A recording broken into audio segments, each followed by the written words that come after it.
Welcome back. My name is Frank D'Amelio. I'm president of Target Intellect, and we are ready to begin on the first tips of your training in public speaking. So I'm really excited about this. These are tricks to veil your nerves. So when you're in front of an audience and you're feeling nervous and you know that they know this, how do you know? What are the telltale signs of somebody being nervous? Number one is the shaky voice. Number two is the shaky hand. Number three is the very, very dry throat where you have to continually swallow in mid-sentence. And finally, number four is the ums, ahs in your nose. So, today we're going to cover all of those components and what the tricks are to get over those. Here we go. Shaky voice. What happens when you get up in front of a group and your voice starts to shake? Why does that happen? Well, it's all psychological. You feel a certain pressure. You feel like there are going to be consequences if you don't perform very well in front of your group. And because you feel that pressure, your adrenaline starts to pump.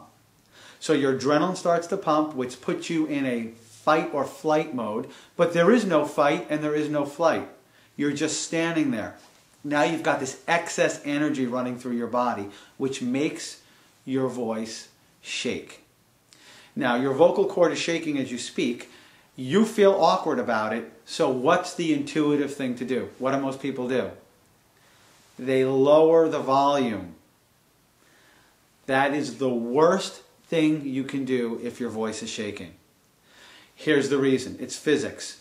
Your vocal cord is shaking because you're nervous. As you lower the volume, your vocal cords are moving less, so the shakes, the relative shakes in your vocal cords are more pronounced. What you need to do, once you hear your voice starting to shake, raise the volume. The louder you speak, the more you cover the small shakes of your vocal cords with the larger gyrations. So from now on, anytime you're in a position where you feel that pressure, raise your voice. Do not lower it. There you go. Number two, the shaky hand. This is a very common thing that happens to people at meetings all the time. Somebody says, Gina, will you please stand up? Give us a review of that project. Gina was not ready to stand up. Nobody told her she had to stand up. She gets up with her notes and you can see it. You can see the paper shaking. I was recently at a wedding where the speaker got up and she was phenomenal. She did her own poem that she read. She was poised. She had great vocal. She was definitely well rehearsed. I thought she was doing a phenomenal job except for one thing. And I heard the people next to me saying, oh, that poor soul, I hope she can get through this. Because what the one thing was, her hand was shaking and her paper was shaking. So even though everything else looked great, this is what you saw. Now, as a speaker, from the speaker's perspective, once you see your own hand shaking, that's a downward spiral. Now you're looking at it and you're saying, okay, everybody knows now. Everybody knows exactly how I feel. How do you stop it? It's very simple. Physics, just like the shaky voice. If you're in a position where you're feeling pressure, never, ever just carry your notes like this. Instead, hold a leather pad folio, something heavy under your hand, and the physics are that your hand will not shake. This is not going to shake. Now I'm not giving off that telltale sign. The audience isn't cringing in sympathy for me, and I'm not feeling awkward knowing that everybody's looking at me shaking. Number three, the dry throat. What happens when you're under pressure, to a lot of people, not everybody, is their throat completely dries out. So what do most people do? They grab a water. A water will do nothing to moisten your throat. It'll simply dissipate in a matter of a minute. This is my own personal trick. It works very, very well. It doesn't sound appealing, but trust me, it's very effective.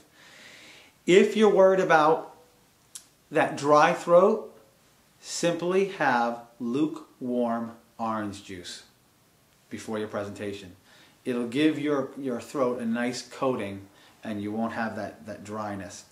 Other tips is to, if you have nothing and you're just caught off guard on an impromptu, a great trick is to think of a Sour Patch Kid. Because, go ahead, think of a Sour Patch Kid. Exactly. Your mouth starts to water. So there are two great tricks to make sure that your throat doesn't dry out. Now, by the way, some people have the opposite issue where they get very phlegmy when they're nervous. If you get phlegmy when you're speaking in front of a group, do not have orange juice. It's not going to help. Just have water. And finally, the ums, ahs, and you knows. I was part of a great networking group, a B&I group, and as the professional public speaker, I would give them advice. And one of the pieces of advice I gave them was, you really need to cut your ums and ahs and you knows when you're getting up and giving your 60-second speech. Because nothing detracts more than ums and ahs. It makes you look unprepared, it makes you look uncomfortable, and it completely lets people tone out because you're just babbling with your ums and ahs. Once I said that though, nobody after me could stop umming and ahhing because they were thinking of it. And once you're thinking of it, you can't stop it. So for the quick fix, for the outside in approach, I'm going to tell you, don't worry about the ums and ahs. We have a long-term fix for that you'll hear about later. But for right now, if you and ah, so be it. Because there is no quick fix for that. Let it go. Don't think about it. Don't worry about it. You've already got the shaky voice covered. You've already got the shaky hand, the dry throat. So now you're not giving those telltale signs of being nervous. So next week I'm going to show you how do you now emulate what a confident person does speaking when you really don't feel confident on the inside. Tune in next time. Once again, my name is Frank D'Amelio, President of Target Intellect. Please visit us at targetintellect.com. Thanks.